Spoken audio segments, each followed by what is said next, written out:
Assalamualaikum warahmatullahi wabarakatuh. Bismillah, alhamdulillah, la haula wa la quwata illa billah. Allahumma salli ala sayyidina Muhammad, abdika wa nabiyika rasulika nabil ummi, wa ala alihi wa sahbihi wa sallim tasliman biqadri a'udzumadzatika fi kulli waqtin wahin. Para santri, wali santri, pemirsa, dan juga subscriber, doa dan harapan saya semoga kita semua diberikan rahmat dan berkah, bisa menjalani kehidupan dengan baik sesuai yang dikehendaki Allah Subhanahu wa taala. Saya sekarang ada di pendopo. Pendopo ini dikreasi oleh Abah Agus dari Mojokerto, tepatnya di Desa Bicak, Kecamatan Trawulan, Kabupaten Mojokerto. Awalnya tidak menyenangkan, kok kelihatan tinggi sekali pada waktu itu. Tapi kemudian tak rasa nih kok enak. Ini karya Abah Agus dari Mojokerto. Kursinya juga kursi lama. Ini juga kita beli dari Mojokerto. Pintu gebyoknya ini juga pintu gebyok lama, kita dapat juga dari Trawulan. Memang seperti sering saya sampaikan, salah satu hobi saya adalah rumah lama. Karena kayu-kayu yang dipasang di dalam rumah lama itu memberikan pelajaran kepada kita. Yang pertama, ada jenis kayu yang semakin tua, semakin berwibawa. Yang kedua, semakin tua, semakin mahal harganya. Yang ketiga, semakin kekini, semakin langka. Kayu seperti itu tidak semua kayu. Di sekitar kita banyak pepohonan. Ada mauni, terem besi, ada mangga, ada sengon, dan banyak kayu yang lain. Tapi tidak bisa dipakai untuk balungan rumah. Kalau dipakai, pasti dimakan renget sehingga tidak bisa bertahan lama. Nah, kayu yang bisa dipakai seperti dan bertahan, kadang-kadang sampai ratusan tahun bisa diwariskan kepada anak cucu, adalah jenis kayu jati. Dan kayu jati itu bermacam-macam. Di sekitar kita ada jati juga, tapi jati semacam ini tidak cukup punya kekuatan. Kenapa? Karena jati seperti itu tidak pernah riyadhah, tidak pernah tirakat. Dia selalu bisa berdaun sepanjang tahun karena tidak pernah kekurangan air. Nah, jati yang bisa berumur ratusan tahun, semakin tua semakin wibawa, semakin bercahaya, adalah jati yang suka riyadhah. Jati yang tumbuh di gunung-gunung. Setiap tahun yang sang jati ini harus menggugurkan seluruh daunnya, tinggal pucuk saja, satu atau dua sebagai tanda kehidupan untuk bisa bertahan hidup dalam panasnya matahari. Seakan-akan mati, tapi sebenarnya hidup. Dan itu dilakukan beratus tahun. Apalagi jati yang tumbuh di gunung, yang di situ ada minyaknya seperti di Mlora, itu memiliki kualitas lebih baik ketimbang jati dari yang lain. Karena untuk bisa bertahan hidup, jati ini harus mengerahkan seluruh energinya. Makanya jati semacam ini bisa memancarkan kekuatan. Kalau manusia seperti itu, ya pasti diberikan anugerah oleh Allah Subhanahu wa taala. Para santri, wali santri, pemirsa, subscriber, saya tidak berpanjang lebar, ini ada tamu yang luar biasa dari Semarang. Dari SMK Ma'arif NO1 Semarang. sejak kemarin nginap di tempat kita, ngobrol sampai malam, dan kemudian pagi hari ini sampai pagi hari ini, dan tampaknya minggu depan kontur ya.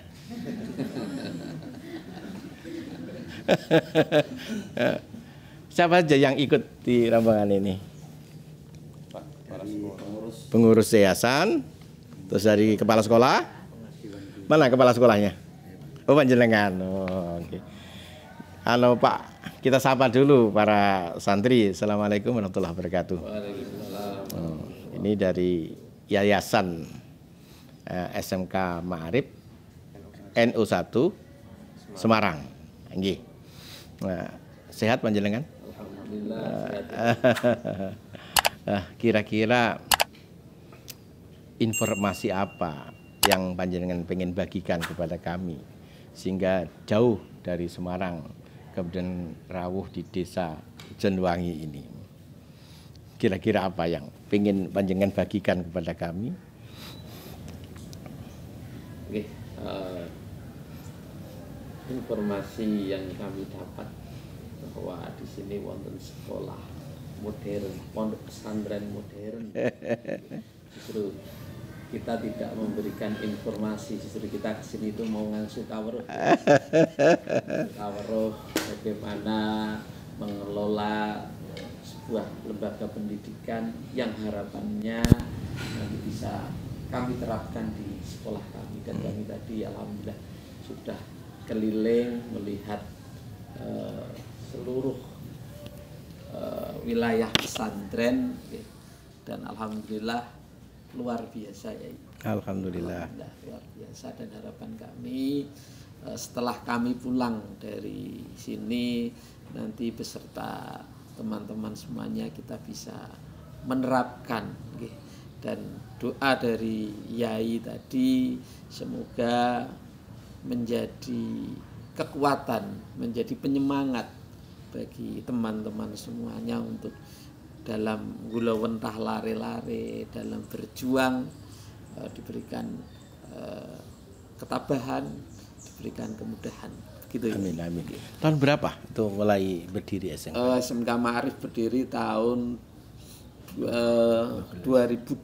Sekitar 10 tahun gitu. 10 tahun.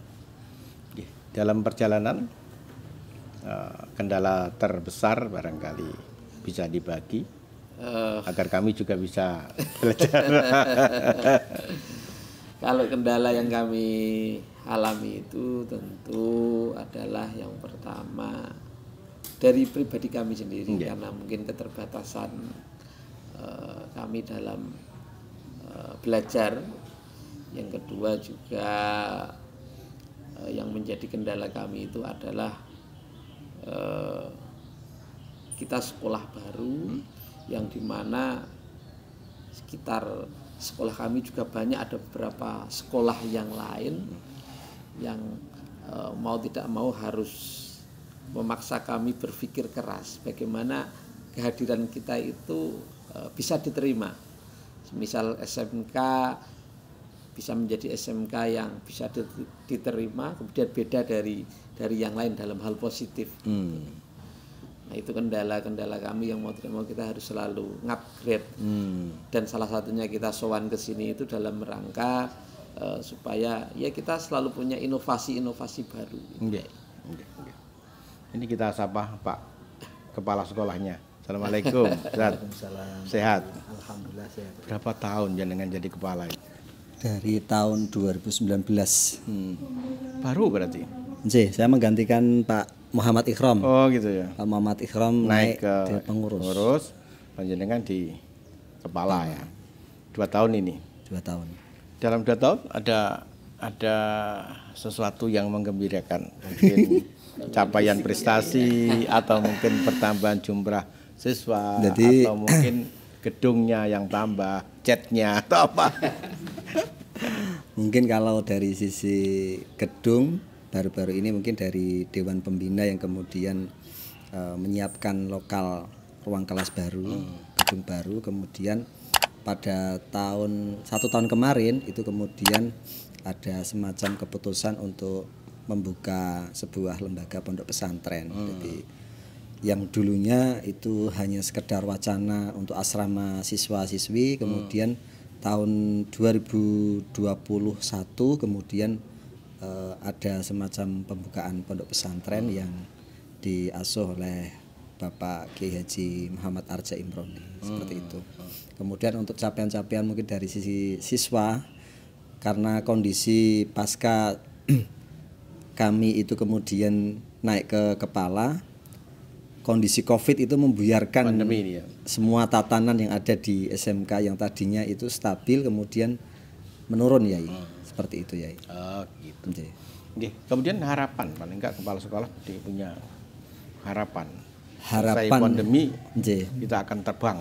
Nah, alhamdulillah pada kesempatan kali ini pasca diparingi doa-doa dari Mbah Yai, semoga ini menjadi pelecut semangat dari kami sehingga apa yang diperoleh dari Pondok Pesantren Modern Al Amanah itu banyak yang bisa kami terapkan di lembaga SMK dan pondok pesantren di kami. Kata semutan. Kami ikut berbahagia, ikut mendoakan dengan kerso rawuh di tempat kita itu adalah sebuah modal, karena orang yang mau bersilaturahim ke tempat yang lain itu punya karakter semangat untuk belajar, dan inti dari belajar itu adalah dia harus rendah hati.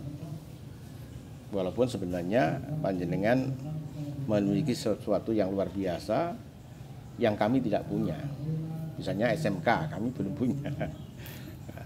Jadi jenengan berkenan meletakkan diri di bawah, ini adalah potensi akan mengalirnya hikmah, mengalirnya pengetahuan.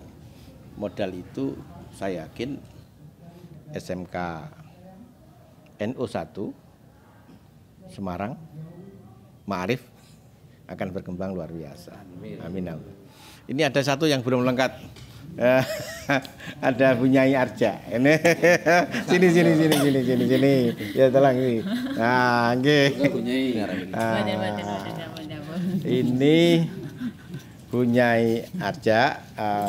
Syekh Arja ini adalah dekan Fakultas Syariah dan Hukum ya, Syariah UIN Wali Songo Semarang, dekan Fakultas Syariah dan Hukum UIN Wali Songo Semarang, dan Bunyai beliau. Dan keduanya sepakat untuk membackup SMK Ma'arif NU1 Semarang. Backupnya bukan hanya uang, bukan hanya tenaga dan pikiran, tapi beliau berdua sepakat untuk membuat boarding, untuk membuat asrama, untuk membuat pesantren di mana nanti siswa-siswa SMK Ma'arif NU1 Semarang tinggal di sana. Nah, kita wawancara gitu. Assalamualaikum Ustazah. Waalaikumsalam warahmatullahi wabarakatuh. Gimana? Tadi malam bisa sare toh? Alhamdulillah. Tidak terbangun sama sekali meskipun teman-teman lagi berghibah. Iya, kita tadi malam lagi gibah panjang lebar. Gibah ke sana, bukan hanya bid'ah, tapi gibah ke sana. Iya, itu motivasinya apa? Panjenengan itu pasti sudah sibuk karena panjenenganipun Kiai Arja itu sudah dekan. Dekan itu belum lagi beliau mantan sekretaris NU wilayah Jawa Tengah. Sekaligus beliau adalah dai yang diminta fatwa dan nasihatnya keliling di kemana-mana. Terus kemudian berkenan untuk membuat boarding dan asrama atau pesantren, itu tentu keputusan yang tidak mudah, pasti dipaksa oleh Bunyai itu. Paling itu. Kalau mau sare gitu mesti dijiwiti. Sampean itu sudah kesana kemari. Juga ada pondok po. Gitu. Gimana latar belakangnya kok? Enggak, karena didikan orang tua. Ayah almarhum itu dari dulu memang nasihatnya kudu duwe ilmu. Kudu seneng ilmu, tur gelem ngamalno ilmu. Kalau ke saya pribadi, operan Al-Qur'ane. Kemudian suami kebetulan juga beberapa kali setelah almarhum ayah wafat, keliling ke rumah Ami, itu juga terutama Ami Nasir.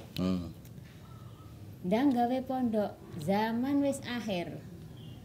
Iki nek duduk wong pinter sing dadi pemimpin negara iku rupane piye.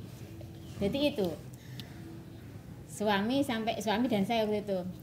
Tapi niku mi tasik napa jenenge tasik ingkang damel tumbas tasik dereng ngeten. Gak usah mikir ngono, njaluk nang Gusti Allah lah seperti itu. Itu yang pecutan terutama ke suami dan ke saya juga. Sampeyan niku wis duwe ilmu. Mumpuni ilmune, ain barang duwe ilmu mumpuni ilmune. Nek sampean gak dadi pemimpin negara iki piye? Nah, seperti itu akhirnya ketika di rumah sudah ada beberapa anak UIN yang memang dapat di rumah, kemudian SMK mendirikan pesantren untuk tahun ajaran kemarin itu. Yang perempuan sementara ditaruh di saya. Nah, itu terus akhirnya kami bikin jadwal untuk kegiatan ngajinya mulai dari subuh bagaimana, asar bagaimana, maghrib sampai isya seperti itu. Jadi niat awalnya itu seperti itu karena nasihat almarhum ayah punya ilmu itu kudu ditularno ilmune. Jadi modal itu terus akhirnya ya sudah bismillah ketemu jodoh dapat tempat di situ dan berdekatan dengan SMK Ma'arif NU1 Semarang rumahnya. Monggo kula aturi Yai Holis, Yai Bunyai. Insyaallah kemarin ke Semarang hanya masuk kota Semarang jajal soto Bangkong. Setelah itu keluar lagi ke tol pulang. Belum sempat mampir di SMK. Insya Allah nanti sudah tahu jalannya tol turun sudah sampai. Para santri, wali santri, pemirsa juga subscriber perlu Anda ketahui Bu Ain ini adalah putra yang sangat disayangi yaitu Kiai Haji Zaimuddin Badrus Soleh Arif. Jadi memang beliau bukan putri biasa. Karena nasab ke atasnya itu Kiai Zaimuddin Arif Badrus Soleh, dan atasnya lagi Kiai Badrus Soleh, atasnya lagi Kiai Arif, atasnya lagi Kiai Hasan Alwi, atasnya lagi Pangeran Diponegoro. Jadi beliau mungkin dari Diponegoro itu turun ke 7 mungkin. Turunnya hebat beliau. Makanya kalau beliau baru mendirikan pesantren setahun yang lalu, rodok terlambat jane. Tapi ketimbang tidak, lebih bagus terlambat. Maka kita doakan ya, moga-moga pesantren yang beliau rintis menjadi pesantren yang penuh keberkahan, menjadi tempat untuk mengamalkan ilmu dan menyebarkan ilmu. Saya yakin dengan pasangan yang serasi antara Kiai Arja dan Ibu, dan kalau nggak salah Ibu ini, Bu Ain ini dulu kuliahnya di IGI, termasuk Hafizul Quran nggih. Ya, nah, Hafizul Quran. Jadi rata-rata putranya Yai Zaim itu rata-rata adalah penghafal Quran. Jadi ampun lah pokoknya, luar biasa. Pinternya itu udah nyawang itu di langit 7 sana. Wah, luar biasa itu. Dengan pasangan yang luar biasa, Kiai Arja yang sangat cerdas, yang smart, kemudian punya Ain yang hafizul Quran, juga sarjana dan nasabnya bagus, insya Allah santrinya akan berkembang dan kemudian juga berimbas kepada SMK Ma'arif NU1 Semarang. Ya, kita pungkasi podcast ini dengan baca Fatihah. Moga-moga barokah keutamaan rahasia Fatihah menyertai perjalanan kita, sehingga apapun yang kita lakukan senantiasa menjadi langkah-langkah kecil menuju ridha Allah Subhanahu wa taala. Ala diniyah wa ala kulli man nawaina shalihah bi barakati wa bisiril Fatihah.